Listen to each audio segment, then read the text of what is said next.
Good morning students, welcome to my YouTube channel. और आज जो हम टॉपिक डिस्कस करने जा रहे हैं वो हमारा नेक्स्ट वीडियो जो है हमारी लाइफ प्रोसेस चैप्टर की है। और हम अपना थर्ड लाइफ प्रोसेस डिस्कस करने जा रहे हैं विच इज ट्रांसपोर्टेशन।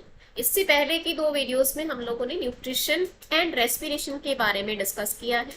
अब हम जो पढ़ेंगे वो है circulatory system, circulation related processes और ट्रांसपोर्टेशन। देखिए पहले क्या है वो जान लेते हैं। ट्रांसपोर्टेशन क्या है? देखिए ह्यूमन बीइंग क्या है या कोई भी ऑर्गेनिज्म, जब हम कोई फूड लेते हैं या ऑक्सीजन लेते हैं या जो भी हमारी बॉडी में रिक्वायरमेंट्स हैं उनको ईच एंड एवरी सेल तक पहुंचना बहुत जरूरी है।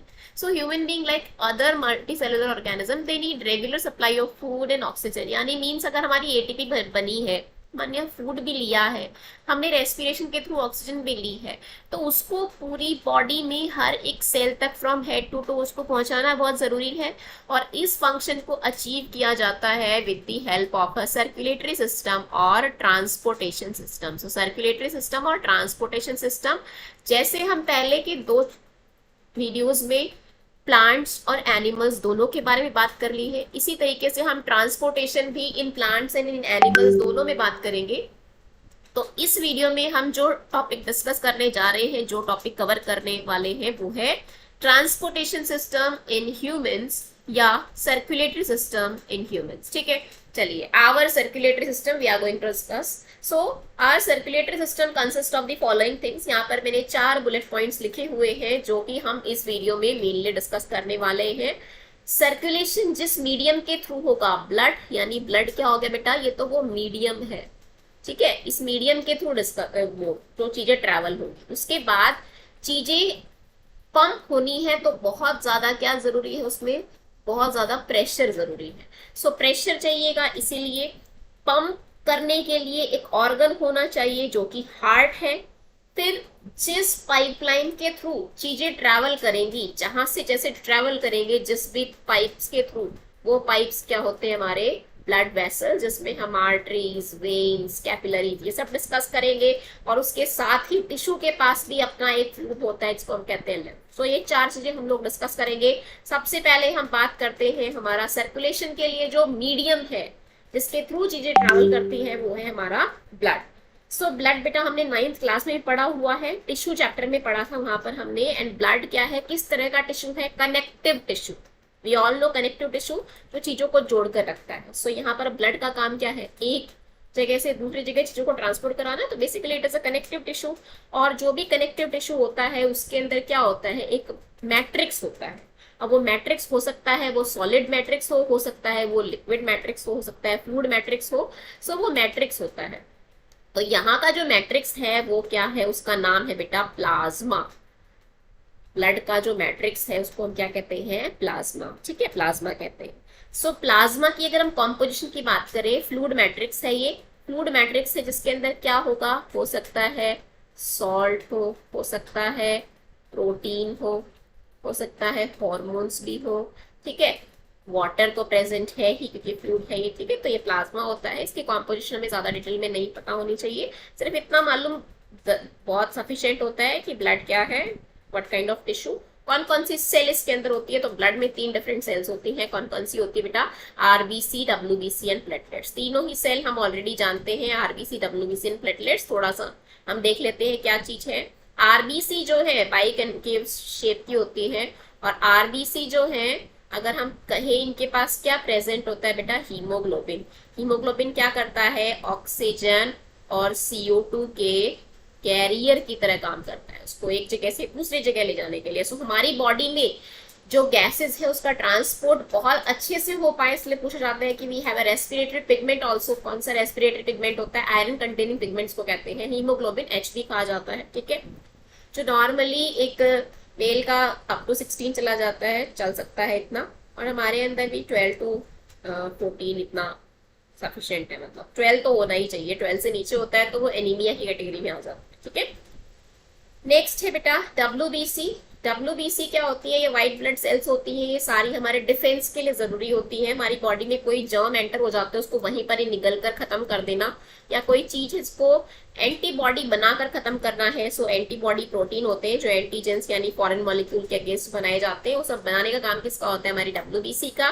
और थर्ड सेल्स जो होती है वो होती है हमारी प्लेटलेट्स, जो कि क्या करती हैं, अगर कहीं से खून निकलता है तो वो रुकना भी बहुत जरूरी है, उसका क्लॉट बनना बहुत जरूरी है। So helps in clotting of blood, otherwise वो कंटिन्यू हमारा ब्लड निकलता ही रहेगा। सो ब्लड कैसा टिश्यू है, क्या प्लाज्मा है, कौन सी 3 सेल्स है और उसके क्या काम है? हो गया हमारा फर्स्ट, हो गया हमारा medium which is blood. Second important organ हमारी बॉडी का, सर्कुलेटरी सिस्टम का या रेस्पिरेटरी ट्रांसपोर्टेशन सिस्टम का, इज हार्ट। हार्ट के बारे में पढ़ते हैं, बहुत इंपॉर्टेंट भी है, इसका डायग्राम भी पूछा जाता है, इसके बारे में बहुत सारे क्वेश्चंस है जो पूछे जाते हैं हर साल। सो जानते हैं हार्ट क्या है बेटा? It is a muscular organ, we all know. Size कितना होता है? क्लोज्ड फिस्ट, बंद मुट्ठी के जितना इसका साइज होता है, मस्कुलर ऑर्गन होता है। अब प्योरिफिकेशन जो है ब्लड का, देखो हमारे ब्लड में ऐसा नहीं है ऐसे बोलते हैं साफ खून या गंदा खून, ऐसा कुछ नहीं होता है बेटा। One is oxygenated blood, oxygen rich blood, and deoxygenated blood, इसको हम प्योर ब्लड कह देते हैं। लेमन लैंग्वेज में, आम भाषा में कह देते हैं कि प्योर ब्लड यानी ऑक्सीजन वाला ब्लड, इम्प्योर ब्लड यानी बिना ऑक्सीजन वाला ब्लड यानी CO2 रिच ब्लड। बट ऐसा कुछ प्योर इम्प्योर होता नहीं है। ऑक्सीजनेटेड एंड डीऑक्सीजनेटेड टर्म्स को हम लोगों ने यूज करना है, ठीक है। अब जब हम सांस लेते हैं, रेस्पिरेशन हुआ, तो जो एल्विलाइज तक आ गई हमारी ऑक्सीजन, एल्विलाइज से वो ब्लड में गई, ब्लड में मिक्स हो गई ऑक्सीजन, तो ब्लड कैसा हो गया हमारा? ऑक्सीजनेटेड। अब वो ब्लड जो है वो कहाँ जाएगा बेटा? लंग्स से जाएगा, वो हार्ट में। हार्ट में क्यों जाएगा? कि लंग से सीधा ब्लड अगर जाएगा सारे ऑर्गन्स तक तो वो प्रेशर में नहीं होगा, तो वो हर सेल तक नहीं पहुंच सकता।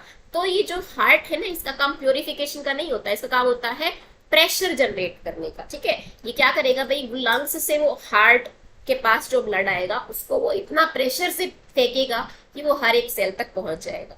फिर उसके बाद वेन्स जो है वो ब्लड को उठाकर लाएंगी और फिर हार्ट को देगी, हार्ट फिर लंग्स को देगा और फिर वो प्योरीफाई कर देगा, ठीक है। तो वही सेम ब्लड होता है, वही अगर ऑक्सीजन उसमें ज्यादा हो जाती है तो वो इम्प्योर, तो वो प्योर हो जाता है यानी ऑक्सीजनेटेड हो जाता है, और अगर उसमें CO2 ज्यादा होती है तो वो इम्प्योर हो जाता है।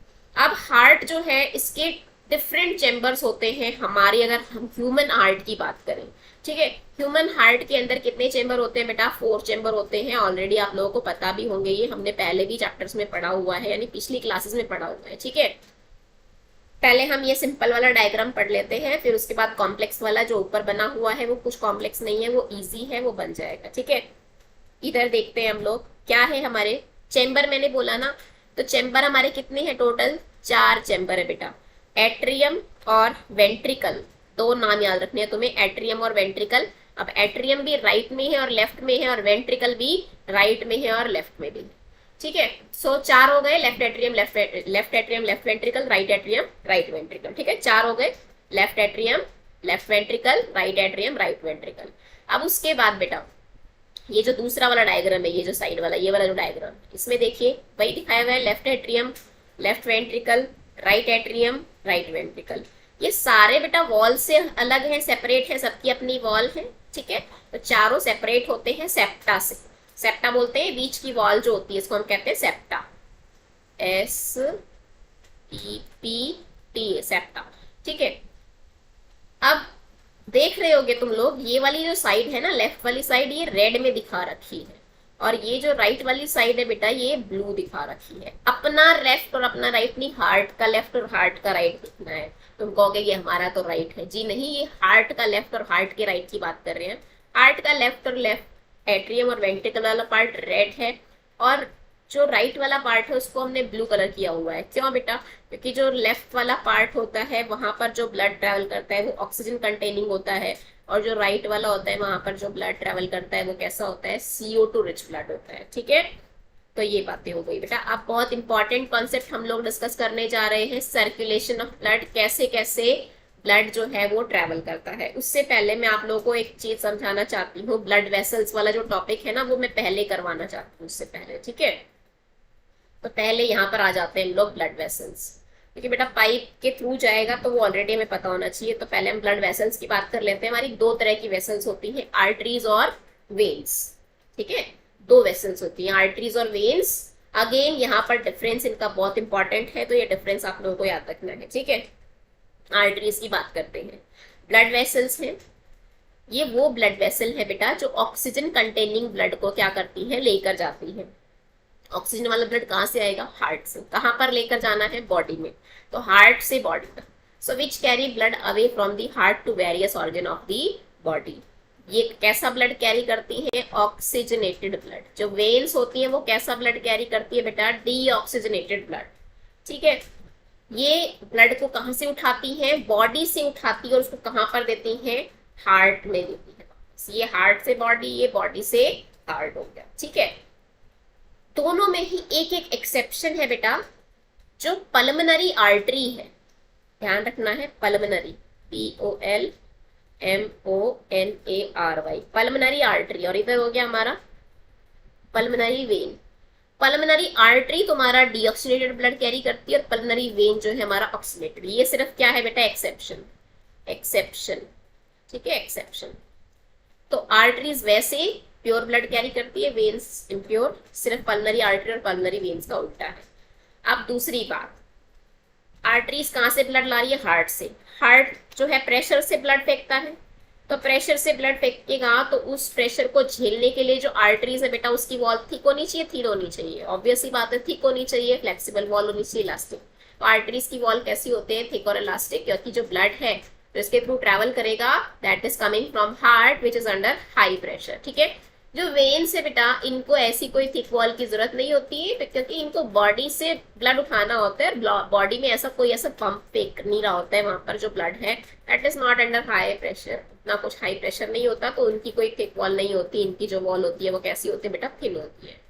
थर्ड जो है, आर्टरीज जो है वो तो हार्ट से लेके आएंगी ब्लड को बॉडी तक, तो हार्ट से ब्लड लेकर आ जाएगी बॉडी। लेकिन वेन्स जो है वो कहाँ से आएगी, बॉडी से हार्ट। तो बॉडी से हार्ट तक जब जाएगा तो वापस बैक फ्लो ना कर जाए, ठीक है। जैसे एक बार जो ब्लड चला गया, बॉडी से उठा लिया, वो वापस उस सेल के पास दोबारा ना जाए, सिर्फ एक ही डायरेक्शन में फ्लो करता रहे। क्योंकि प्रेशर का भी तो पंगा है ना यहाँ पर, क्योंकि इतना प्रेशर तो है नहीं बॉडी में। तो बॉडी में अगर ऑलरेडी लो प्रेशर है तो फिर तो ब्लड वापस चला जाएगा, पुश बैक हो सकता है। इसीलिए कि ब्लड एक ही डायरेक्शन में चलता रहे, वॉल्व्स प्रेजेंट होते हैं बेटा, वॉल्व्स प्रेजेंट होते हैं। वॉल्व्स ऐसे लगा लो, कुछ गेट जैसे होते हैं कि जैसे एक बार यहाँ से जो ब्लड चला गया ना, तो फिर यहाँ पर ये वॉल्व होता है, ये बंद हो जाएगा, फिर इसकी वापस से बैक फ्लो नहीं हो सकता। क्वेश्चन हो जाता है, वेन्स के पास वॉल्व जो होते हैं उनका काम क्या होता है, तो क्या करते हैं बेटा, बैक फ्लो को रोकते हैं। अब आते हैं हम सर्कुलेशन ऑफ ब्लड पर। ये जो इतनी बड़ी राम कहानी दी हुई है, यहाँ सब कुछ लिखा हुआ है ना, ये कुछ इतना मुश्किल की बात नहीं है। मैं आपको इस डायग्राम से समझाऊंगी और समझ आ जाएगा आपको। ह्यूमन हार्ट, इस डायग्राम को, ये एनसीईआरटी का डायग्राम है, इसलिए मैंने यहाँ पर इंक्लूड किया है कि हमने तो एनसीईआरटी को ही कंसिडर करना है। यहाँ पर बेटा left atrium, right atrium, left ventricle, right ventricle, already जानते हैं, ठीक है। धीरे धीरे एक एक पॉइंट को हम लोग क्लियर करेंगे। सबसे पहले हम इसकी बात कर रहे हैं, इसकी लेफ्ट एट्रियम। सबसे पहले हम किसकी बात कर रहे हैं बेटा, लेफ्ट एट्रियम की। लेफ्ट एट्रियम के पास जो ब्लड आता है वो ब्लड आता है कहाँ से, लंग्स से। अब तुम सब जानते हो लंग्स से ब्लड आएगा। कैसा ब्लड है बेटा, प्योर ब्लड, ठीक है। लंग्स से ब्लड आएगा, प्योर ब्लड। पल्मनरी जो वर्ड होता है ना, वो लंग्स से रिलेटेड होता है। पल्मनरी जो डॉक्टर होते हैं ना, वो लंग्स रिलेटेड डॉक्टर होते हैं। तो मैंने तुम्हें पल्मनरी आर्टरी, पल्मनरी वेन बताया था, वो उल्टा काम करती है। अब देखो बेटा, ध्यान से देखना, यहाँ पर दिखा रही हूं मैं, इधर ये लेफ्ट एट्रियम, ये वाला। अब ये जो ब्लड है ये कहां से आ रहा है, लंग्स से। कौन लेकर आएगा बेटा, वैसे तो प्योर ब्लड कौन लेकर आता है, आर्टरी, लेकिन लंग्स से रिलेटेड है, पल्मनरी वेन लेकर आएगी, तो वो उल्टा हो गया ना। वेन है लेकिन कैसा ब्लड लेके आएगी, ऑक्सीजन वाला। लाकर किसको देती है, लेफ्ट एट्रियम। ध्यान से सुनना, लेफ्ट एट्रियम ब्लड रिसीव कर रहा है कहां से, लंग्स से। कौन ला रहा है, पल्मनरी वेन। हम सारा एक बार पढ़ेंगे दोबारा से, एक बार ध्यान से समझो, साथ में नोट भी करते रहना कहीं पर। लंग्स से ब्लड आया, कहां पर आया, लेफ्ट एट्रियम। कौन लाया, पल्मनरी वेन। तो जब ये रिसीव करेगा बेटा, इसको क्या चाहिए, ज्यादा से ज्यादा ब्लड को रिसीव करे, तो ये क्या करेगा, उस टाइम पर रिलैक्स करेगा। Left atrium will relax, relax हो जाएंगे इसकी मसल, साइज बढ़ जाएगा और ये बहुत सारा ब्लड ले लेगा। जब ये ब्लड ले रहा है तो ध्यान से देखो, यहाँ पर लेफ्ट एट्रियम और लेफ्ट वेंट्रिकल के बीच में, ये बीच में गेट जैसा दिख रहा है, गेट जैसा दिख रहा है, ये वॉल्व होता है बेटा, यहाँ पर वॉल्व होता है यहाँ पर, इसको हम कहते हैं बायकस्पिड वॉल्व। तुम्हारे उसमें नाम नहीं है, सिर्फ वॉल्व है शायद, या अगर नाम होगा तो देखना पड़ेगा। बायकस्पिड वॉल्व होता है ये, ठीक है। जब ये बेटा रिसीव कर रहा है तो इसको नीचे नहीं जाने देना, लेफ्ट वेंट्रिकल को ब्लड नहीं देना, तो ये वॉल्व क्या रहेगा, क्लोज रहेगा, और ये पूरा ब्लड आराम से लेगा, ठीक है। अब ये इसने ले लिया जितना ब्लड इसको लेना था, अब इसको इस ब्लड को किसको देना है, लेफ्ट वेंट्रिकल। लेफ्ट वेंट्रिकल को देगा तो ये क्या करेगा बेटा, अभी तो ये रिलैक्स था ना, अभी क्या करेगा, ऐसे कॉन्ट्रैक्ट करेगा। कॉन्ट्रैक्ट जैसे ही करेगा तो बेटा उस धक्के से क्या होगा, वॉल्व खुल जाएगा। वॉल्व खुलेगा तो लेफ्ट एट्रियम से लेफ्ट वेंट्रिकल में अपने आप ही क्या होगा, ब्लड चला जाएगा। लेफ्ट एट्रियम से लेफ्ट वेंट्रिकल में ब्लड आ गया, समझ आया। लेफ्ट वेंट्रिकल लेकिन जब ब्लड रिसीव करेगा तो कैसा होएगा, रिलैक्स, और एट्रियम क्या करेगा, कॉन्ट्रैक्ट। तो वेंट्रिकल ने क्या किया, ब्लड को रिसीव किया। कैसा ब्लड है ये, oxygen containing blood. Pressure generate हो रहा है हार्ट में, आया कहां से, लंग्स से। हार्ट में प्रेशर जनरेट होगा, कहां पहुंचाना है, बॉडी। लेफ्ट वेंट्रिकल से कहां जाना है, बॉडी। बॉडी तक ले जाने के लिए ऑक्सीजन वाला ब्लड है ना, आर्टरी लेकर जाएंगी ना, तो हमारी बॉडी की सबसे बड़ी आर्टरी होती है बेटा अरोटा। तो अब ध्यान से देखो, ये लेफ्ट वेंट्रिकल के बाद ये जो एरो है ना, ये बैक साइड से होती हुई इस येलो वाली जगह से अरोटा से कहां पर जा रही है, अरोटा से ये सारा ब्लड कहां पर जाएगा, हमारी बॉडी में। बॉडी में कहां पर जाएगा, टिश्यू, टिश्यू से सेल, हर एक सेल तक हमारा ऑक्सीजन कंटेनिंग ब्लड पहुंच गया, ठीक है। दोबारा से, लंग्स से pulmonary when oxygen containing blood लेकर आएगी, लेफ्ट एट्रियम को देगी, लेफ्ट एट्रियम रिलैक्स करेगा, बायकस्पिड वॉल्व बंद रहेंगे। लेफ्ट एट्रियम जब पूरा रिसीव कर लेगा तो क्या करेगा, कॉन्ट्रैक्ट करेगा, उस कॉन्ट्रैक्शन की वजह से बायकस्पिड वॉल्व खुल जाएंगे, और खुलने की वजह से सारा लेफ्ट वेंट्रिकल में ब्लड आएगा, लेफ्ट वेंट्रिकल रिलैक्स करेगा। फिर लेफ्ट वेंट्रिकल क्या करेगा, वो ऊपर वाला वॉल्व तो फिर बंद हो जाएगा, ठीक है, जब इसने रिसीव कर लिया फिर बंद हो जाएगा। तो अब लेफ्ट वेंट्रिकल क्या करेगा, फिर कॉन्ट्रैक्ट करेगा। तो ध्यान रखना है बेटा, तो ये जो लेफ्ट वेंट्रिकल होता है और जो अरोटा होता है ना, इनके बीच में भी वॉल्व होता है। तो जब ये इसको देगा तो अरोटा के थ्रू वो बॉडी से पूरा सेल्स तक पहुंच जाएगा। ये हो गया हमारा ऑक्सीजन वाले ब्लड का सर्कुलेशन। इजी है, समझ आ जाएगा तुम लोगों को एक बार में, ठीक है, ऑक्सीजन वाला ब्लड। अब बात करते हैं carbon dioxide containing blood, deoxygenated blood, ठीक है, उसका क्या होगा। बॉडी के पास ऑक्सीजन गई, ऑक्सीजन वाला ब्लड गया, बॉडी ने यूज कर रेस्पिरेशन किया, ग्लूकोज छोड़ा, CO2 जनरेट हो गई। अब बॉडी में जो ब्लड है उसके पास क्या ज्यादा है बेटा, CO2। अब उसको उठा के कहाँ ले जाना है, लंग्स तक प्योरीफाई करवाना है ना, हार्ट के जरिए होकर जाएगा वो। तो क्या होगा, इम्प्योर ब्लड कौन उठाती है, वेन्स। तो जैसे ब्लड पहुंचाने के लिए अरोटा थी ना सबसे बड़ी आर्टरी, ऐसे सबसे बड़ी वेन होती है हमारी वेना कावा, CAVA होगा, ठीक है, वेना कैवा।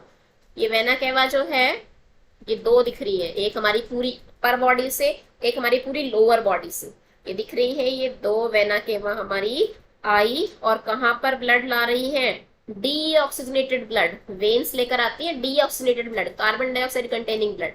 तो ये कैसा लेकर आ रही है, CO2 वाला ब्लड लाकर किसको दे दिया, राइट एट्रियम। जब राइट एट्रियम रिसीव करेगा तो कैसा हो जाएगा, रिलैक्स, रिलैक्स, पूरा ब्लड रिसीव करेगा।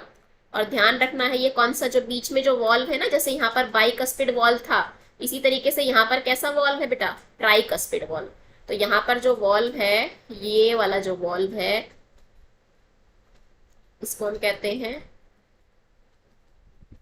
Tricuspid valve. ये क्लोज होगा जब ये रिसीव करेगा।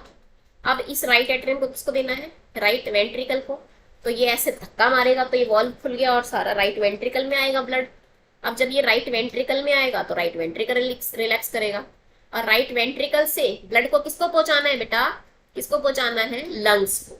लंग्स तक ले जाने के लिए पल्मनरी चीजें होती है, और क्योंकि ये CO2 वाला है तो पल्मनरी होगी, लेकिन कौन हो गई, आर्टरी होगी। CO2 वाला ब्लड आर्टरी लेकर जाएगी, ऑक्सीजन वाला ब्लड पल्मनरी वेन लेकर आई थी। तो यहाँ से देखो, यहाँ से ये गया, और ये इस तरीके से यहाँ से ये देखो, एक ये जा रहा है, एक ये जा रहा है, ये दो ऐसे चली गई पल्मनरी आर्टरी, ठीक है। तो अगर हम इसको बनाए कि कहाँ से ब्लड कैसे कैसे जाता है,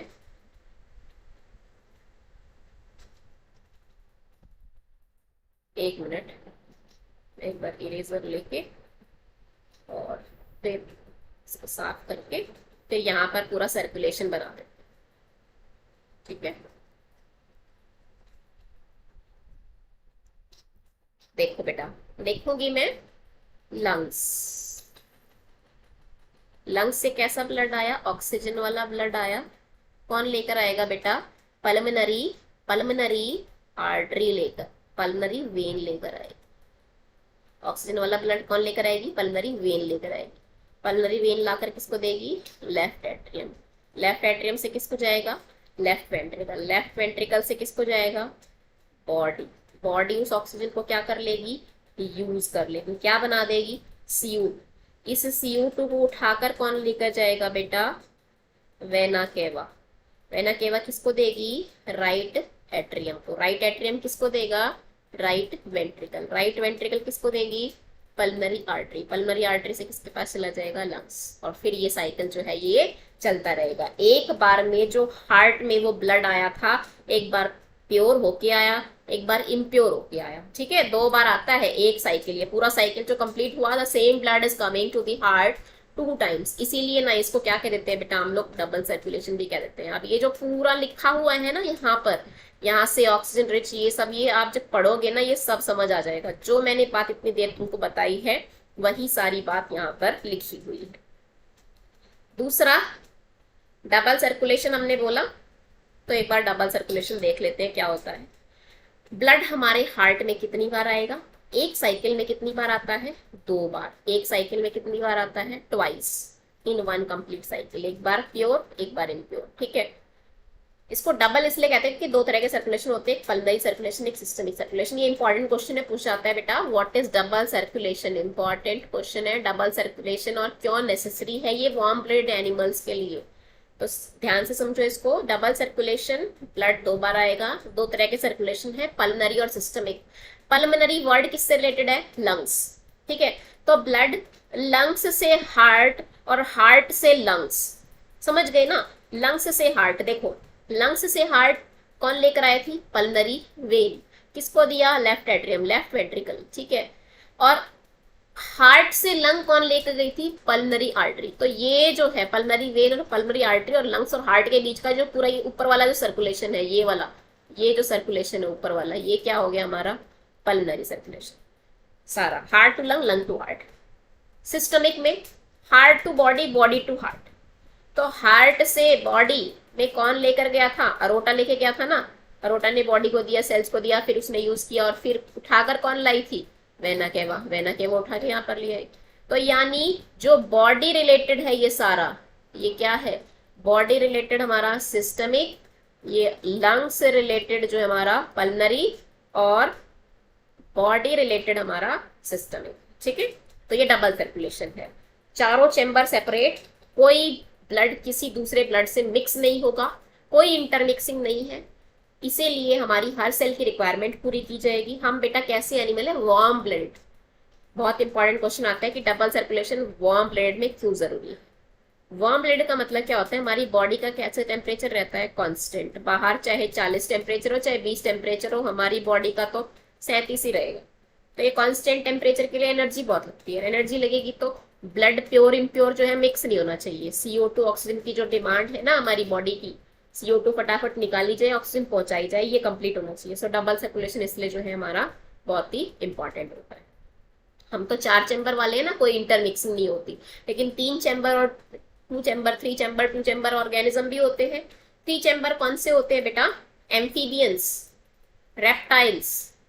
इनको इतनी कुछ जरूरत नहीं होती है बॉडी का टेम्परेचर मेंटेन करने के लिए, तो इनकी बॉडी में थोड़ा बहुत मिक्सिंग चल जाती है। सो इनका जो है 3 चैम्बर हार्ट होता है। 3 चैम्बर में क्या होता है? इस तरीके से होता है, मतलब 2, एक लेफ्ट एट्रियम भी होगा, लेफ्ट वेंट्रिकल, लेफ्ट एट्रियम भी होगा, राइट एट्रियम भी होगा, और वेंट्रिकल एक ही होगा। ठीक है, 2 एट्रियम, 1 वेंट्रिकल। ऐसे ही फिशेज होती है, इसमें तो 2 होते हैं। इनमें तो ब्लड जो है गिल्स पंप होगा, गिल्स के पास जाएगा, गिल्स से ऑक्सीजन होगी, वो वापस बॉडी में जाएगा, बॉडी से वापस उधर चला जाएगा। ठीक है, सो इनमें क्या है ना, इनकी एनर्जी रिक्वायरमेंट उतनी हाई नहीं होती। ये कोल्ड ब्लडेड होते हैं, इनका बॉडी टेम्परेचर जैसा बाहर का वैसा अंदर का, खास एनर्जी की जरूरत होती नहीं है। लेकिन हम जो है इंटरमिक्सिंग को टॉलरेट नहीं कर सकते, हमारी एनर्जी रिक्वायरमेंट हाई होती है, इसलिए हमारा जो है पल्मनरी सिस्टमिक सर्कुलेशन बिल्कुल अलग अलग है और कोई भी इंटरमिक्सिंग नहीं होती। ठीक है बेटा, अब ब्लड प्रेशर के बारे में बात कर लेते हैं। ब्लड प्रेशर, बीपी सुना होगा तुम लोगों ने। तो जब हमारा ब्लड चल रहा होता है ना आर्टरीज वेन्स के थ्रू, तो जब हमारा हार्ट बेटा क्या करता है, कॉन्ट्रैक्ट करता है।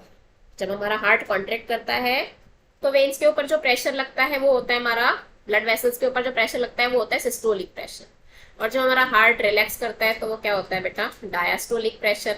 कौन नापता है, नापता कौन है, एक उसके लिए इंस्ट्रूमेंट होता है स्फिग्मोमैनोमीटर। बहुत इंपॉर्टेंट है, याद रखना है इसको, इसका नाम याद रखना है, स्पेलिंग याद रखनी है। स्फिग्मोमैनोमीटर होता है ना, उसको यहाँ पर बांधते हैं और उसके बाद ऐसे पंप करते हैं, फिर बीपी नापते हैं। ठीक है, तो इसमें ना दो चीज होती है, एक डायस्टोलिक एक सिस्टोलिक। जब भी किसी की बीपी की रीडिंग होती है तो वो दो डिजिट देते हैं, एक जैसे होगी 120/80, तो ये सिस्टोलिक हो गया, ये डायस्टोलिक हो गया। तो ये वाला 120 नॉर्मल होता है, 80 ये वाला नॉर्मल होता है। ठीक है, इससे ज्यादा होगा, मान लो किसी का 140/90 है तो वो हाई बीपी हो गया, किसी का 170 है तो वो लो बीपी हो गया। ठीक है, हाई बीपी को कहते हैं हाइपर टेंशन, लो बीपी को कह देते हैं हाइपोटेंशन। ठीक है, हाइपर हाई बीपी को और हाइपो लो बीपी को। ठीक है, फिर हमारा जब ये आर्टरीज वेन्स जाती है ना लास्ट, फिर उसके बाद ये डिवाइड होती है, डिवाइड होती हैं तो ये डिवाइड होकर क्या बना देती है, छोटी छोटी क्या बनाती है बेटा,